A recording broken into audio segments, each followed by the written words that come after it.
नमस्कार और आप देख रहे हैं दिल्ली ब्रेकिंग न्यूज़ चैनल। जी हाँ, सीधी तस्वीरें लाइव स्टूडियो की है। जैसे कि आप मेरे सामने ही देख पा रहे हैं, एनजीओ। जी हाँ, एक नए एनजीओ के साथ, एक नई शख्सियत के साथ, युवा एक नई सोच समाज की ओर। जी हाँ, एक सोच समाज की ओर। ये एक यूनिक नाम है। बथेरे दुनिया में कई ऐसा टाइम हो गया, हमें 5 साल इस लाइन में हो गए। बहुत सारी दुनिया में हमने एनजीओज देख ली। Love care, love them and feed their dogs के बारे में हमने जाना। अमन एक्शन सोसाइटी जो कि हमारी खुद की एनजीओ, हमने उसके बारे में भी जाना। एक पीड़िता एक सोच, उसके बारे में सोचा, जो कि पंजाबी बाग में है। लेकिन एक ये नया नाम क्यों पड़ा, कई ऐसे तमाम सवाल हैं जो कि सिर्फ पुरुष के लिए काम करते हैं। जी हाँ, मैं बता दूं, सिर्फ पुरुष के लिए ये पहली एक एनजीओ समाज में जो सिर्फ पुरुष के हित के लिए काम की जाती है। बात करेंगे वंदना जी से, बात करेंगे संगीता जी से, जो कि इस एनजीओ की बागडोर संभाल रही हैं। चलिए करते हैं इनसे कुछ खास बातचीत। नमस्कार मैडम। नमस्कार मैम, सबसे पहले तो बहुत बहुत स्वागत है आपका कि आप हमारे स्टूडियो में आइए, अपना अपना कीमती समय निकालिए कि हम लोग जान सकते हैं कि एनजीओज जितनी भी चलाते हैं ना वो लोग, उनके पास बहुत रेयर टाइम होता है निकालने के लिए। मैम, सबसे पहले सवाल रहेगा कि आप अपना एक सोच समाज की ओर जो एनजीओ चला रही है, वो कितना टाइम हो गया चलाते चलाते, और आपकी पहचान क्या है इस एनजीओ में? विद नेम अपना इंट्रोडक्शन दे दीजिए। आप सभी को मेरा नमस्कार। मेरा नाम वंदना बेस्ट है। हमारी एनजीओ का नाम है एक सोच समाज की ओर, जिसे मैं लगभग 5 सालों से चला रही हूँ। मेरे साथ संगीता राणा जी हैं जो इस एनजीओ में हैं, और 5 सालों से हम इस एनजीओ को चला रहे हैं, और जो कि पुरुषों के लिए हम काम कर रहे हैं। ऐसा नहीं है औरतों के लिए नहीं कर रहे हैं, पुरुषों के लिए भी कर रहे हैं। मैम, ये आखिर जो आपने नाम रखा था, ये क्या सोच के रखा था? क्योंकि हमने कई सारे ऐसे एनजीओज देखे हैं जिनके यूनिक नाम होते हैं। ये ऐसा नाम है जो किसी की जुबान पे मुश्किल से नहीं आएगा, लेकिन काम तो तड़के से करेगा। जिस समय एनजीओ की शुरुआत करी थी, तो ऐसा ही कोई एक केस था।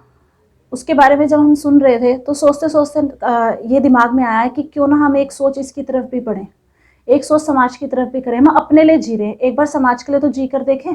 तो उसी दिन बस दिमाग में आया कि एक बार समाज के लिए जी के देखें, तो एक सोच समाज की ओर कर दिया।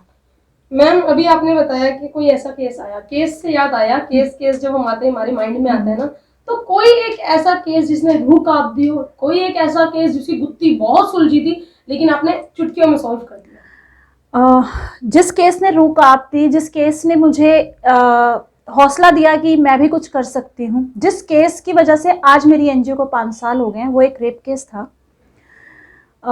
बड़े दुख के साथ कहना पड़ता है कि माँ बेटी दोनों के साथ एक ही आदमी ने बलात्कार किया। जो लड़की थी वो मात्र 12 साल की थी। जिसको हम छूते थे तो वो डरती थी, उसके मन में इतना खौफ था, इतना डर था। और वो लेडी मेड थी, और घरों में काम करके किसी तरीके से अपने बच्चों का पालन पोषण कर रही थी। हस्बैंड उसके एक्सपायर हो चुके थे, 4 बच्चे थे उसके पास। जब उसकी आप बीती सुनी तो दर्द महसूस हुआ। उस दिन महसूस हुआ कि आवाज़ गरीबों की नहीं उठी जाती, आवाज़ सच्चाई की नहीं उठती, आवाज़ उनकी उठी जाती है जो गलत होते हैं, जिनके साथ सच में कुछ नहीं होता। उनकी आवाज़ तो बहुत ऊंचाइयों तक पहुंचा देते हैं समाज, लेकिन जिसके साथ सच में हो रहा है उसकी आवाज़ कोई नहीं उठा पाता।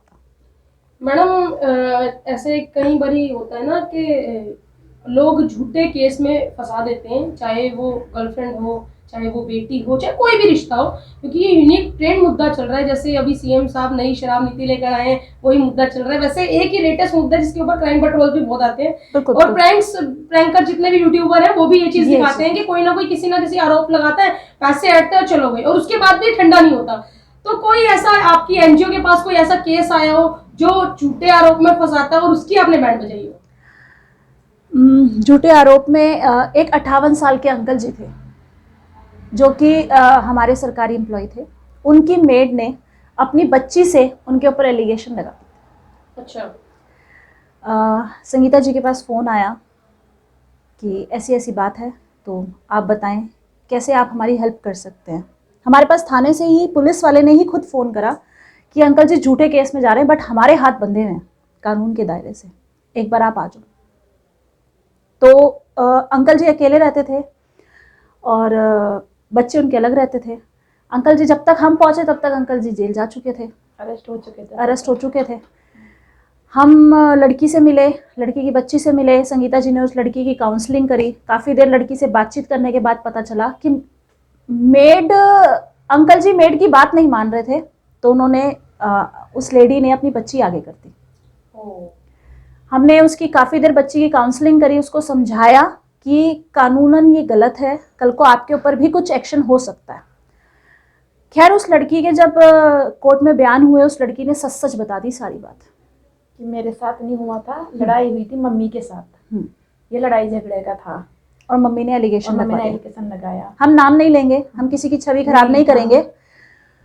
फिर हम लोगों ने लॉयर हायर किया, हमने अंकल जी के पास तिहाड़ जेल गए, उनसे वकालतनामा साइन करवाया, उनको वहाँ से हम बाहर लेकर आए। कपड़े भी हम दे के गए थे उसको वहाँ। आज तक उनके घर वालों को भी नहीं पता था कि उनके जो फादर हैं वो शायद 10 दिन जेल भी रहकर आए हैं। मैम अगर कोई ऐसा केस आपके पास आ रहा है या आजकल ऐसा ट्रेंडिंग मुद्दा चल रहा है, तो लोग उसके लिए क्या करें क्या ना करें, ऐसा कुछ कानून बना है क्या जो जिसके तहत उन पर कार्रवाई की जाए? एक्चुअल में ऐसा कानून बना ही नहीं है। प्रशासन ने तो हम औरतों को बहुत सहूलियत के हिसाब से ये कानून दिया कि हमारे साथ गलत ना हो, लेकिन औरतों ने कुछ ने इसका गलत इस्तेमाल स्टार्ट कर दिया। जैसे कि कहावत है ना, एक गंदी मछली पूरे तालाब को गंदा कर देती है, तो ऐसा ही कुछ औरतों ने मिलके इस समाज को गंदा कर रखा है। आज की डेट में हमारी ये बात नहीं मानी तो एलिगेशन, हमारी ये बात नहीं मानी तब एलिगेशन। हमारा प्रशासन तो तब सुनता है जब तक वो आदमी या वो लड़का वो इतना हैरस हो चुका था अपनी जिंदगी में कि कुछ बचा ही नहीं होता उसके पास। उसके बाद तो बस इतना रह जाता है कि ठीक है, जैसा है, जो कि आजकल मार्केट का ट्रेंड है, रेट है 5 लाख, 10 लाख, 20 लाख, 15 लाख, जैसे कट जाए। मैम यदि किसी को आपके एक सोच समाज की और समाज में सेवा ही समर्पण, अगर उस एनजीओ में जुड़ना है तो क्या कुछ पेपर वर्क, क्या कुछ फीस या क्या कुछ प्रोसीजर रहेगा कि वो बंदे समाज में सेवा करें और आपके एनजीओ के साथ जुड़ जाए? देखो, मैं तो हाथ जोड़ के सबसे विनती करती हूँ, जैसे कि आजकल आप देख रहे हैं कि पुरुषों के साथ काफी कुछ गलत हो रहा है, तो आप सब हमारे साथ जुड़ें। जब तक आप लोग हमारे साथ जुड़ेंगे नहीं, हम अपनी आवाज को बुलंद नहीं कर पाएंगे। 2 उंगली या 1 उंगली काम नहीं करेगी जब तक हम मुट्ठी नहीं बनेंगे। तो हमें मुट्ठी बन के अपने प्रशासन को बताना है कि इस कानून में कुछ बदलाव किया जाए, ताकि आने वाले जो पीढ़ी हमारी वो थोड़ी सुरक्षित हो, अपने आप को सिक्योर महसूस करे, ना कि डर के जिए। और अगर कोई भी हमारे साथ जुड़ना चाहता है, कोई फीस नहीं है हमारी, कोई कुछ नहीं, चार्जेस नहीं है, सिर्फ आपका आधार कार्ड और 2 फोटोग्राफ्स चाहिए और आप हमारे साथ जुड़िए। और मैं चाहती हूँ कि ज़्यादा से ज़्यादा लोग हमारे एनजीओ में जुड़े, ताकि जो हमारी आवाज़ है वो इतनी ऊंची हो जाए कि उसको सब लोग सुने और लोग डरें किसी के साथ गलत करने से पहले। मैम अब बात करेंगे कॉन्टैक्ट नंबर की। हर कोई कहता है कि अगर बच्चों के साथ हो रहा है तो 1098 पे 1098 पे कॉल करो, बुजुर्गों के साथ हो रहा है तो 131 पर कॉल करो, महिला आयोग या स्वाति मालीवाल जी का तो वही 191 पे कॉल करो। तो अगर पुरुष प्रधान के साथ कुछ ऐसा हो रहा है, बेसिकली क्योंकि पुरुष प्रधान के लिए ये एनजीओ है, तो अगर उनके साथ कुछ गलत हो रहा है, उनकी वाइफ भी अगर परेशान कर रही है, बच्चे भी परेशान कर रहे हैं, प्रताड़ित कर रहे हैं, तो क्या कॉन्टेक्ट नंबर है कि वो मिलाएं तो ये जो 2 मैडम है जय वीरू की जोड़ी वहां पहुंच जाए? देखिए, 2 नंबर है हमारे कॉन्टैक्ट नंबर, आप लोग नोट कर सकते हैं। 8851605901 संगीता राणा जी और 9582107910 वंदना बेस्ट। आप कभी भी कॉल कर सकते हैं, बशर्ते कि चीजें सच्चाई होनी चाहिए, गलत नहीं होना चाहिए। मैम अब कई बार ना ऐसा दिमाग में सवाल उठता है कि क्या ये एनजीओ चलता फिरता एनजीओ या इसका कोई कार्यालय भी है? बिल्कुल कार्यालय है हमारा, हरदेव नगर गली नंबर 3 में। मेन कार्यालय वहीं? मेन कार्यालय हमारा वहीं है। मैम अभी हाल ही में आपने ना संगम विहार, दिल्ली के संगम विहार में एक केस देखा था बच्ची का। हाँ जी। जो आप आई भी थे शायद में भी, तो अमन एक्शन सोसाइटी की एक मैडम भी आपके साथ थी, जो आप बड़ौदा चौकी में गए थे। बिल्कुल बिल्कुल। तो क्या कुछ वहाँ की गुत्थी सुलझाई थी आपने कि वो वीडियो विद एंड प्रूफ है, जो कि इस बार हम अपने चैनल में दिखाई दी थी, तो क्या कुछ था? कुछ नहीं था। कई बार माँ बाप की कमियां होती हैं कि हम अपने बच्चों पे उतना ध्यान नहीं दे पाते। माँ बाप भी नहीं कह सकते, बेसिकली माँ, जो कई बार बच्चों को ऐसा लग जाता है कि हमारे साथ भेदभाव हो रहा है। आज के टाइम पे ना हम लोग मोबाइल में और इधर उधर की चीज़ों में इतने ज़्यादा व्यस्त हो चुके हैं कि हम उन बच्चों की तरफ ध्यान ही नहीं देते। बच्चे वक्त मांगते हैं, बच्चों को वक्त दो, नहीं तो आने वाली पीढ़ी खराब हो जाएगी। खाली मोबाइल के सहारे उन्हें मत छोड़ो। मैम अब एक आखिरी सवाल पूछूंगी क्योंकि समय काफी हो चुका है, उसके बाद मैडम से भी कुछ सवाल करने हैं। बिल्कुल बिल्कुल। मैडम एक्चुअली क्या है ना, कई बच्चियां डर जाती हैं कि यार इस पॉलिटिशियन ने हमारे साथ कुछ कर दिया तो हम आवाज नहीं उठाएंगे क्योंकि कैरियर खराब हो जाएगा।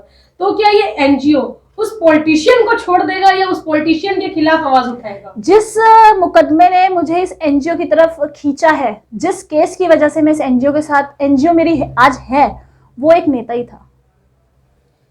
हमें सारे सवालों का जवाब आपके इसी सवाल ने दे दिया। बिल्कुल। तो तब तक के लिए जय हिंद, जय भारत मैडम, बहुत बहुत अच्छा लगा। अब बात करेंगे मैडम से। नमस्कार मैडम। नमस्कार। तो अपना नाम बता दीजिए। मेरा नाम संगीता राणा है। संगीता राणा। हाँ मैडम, जी। एक सोच समाज की ओर जो भी मैडम बता हाँ रही जी, थी, ये हाँ मैडम जी। का एनजीओ कांटेक्ट नंबर।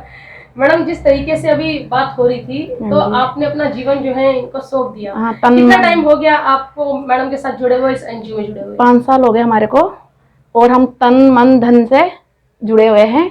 और हम चाहते हैं कि जितने भी लोग हमारे साथ जुड़े, अच्छा लगेगा हमारे को। हम इस एनजीओ को हम बढ़ाना चाहते हैं तो हम बढ़ा सकते हैं इसको, लेकिन हमारे साथ देने वाले हो। और हम चाहते हैं हमारे साथ कोई ज्यादा से ज्यादा लेडीज जुड़े, पुरुष भी जुड़े, क्योंकि पुरुष के लिए भी है। मैडम, कई बार ऐसा होता है ना, जैसे आप पीछे घूमते हो तो सीता गीता, फ्रंट में जाते हो तो जय। हमें सभी तो फ्रंट आपको क्या नाम दिया जाए? आज दिल्ली ब्रेकिंग न्यूज की टीम आपको क्या जय वीरू कहे या सीता गीता कहे?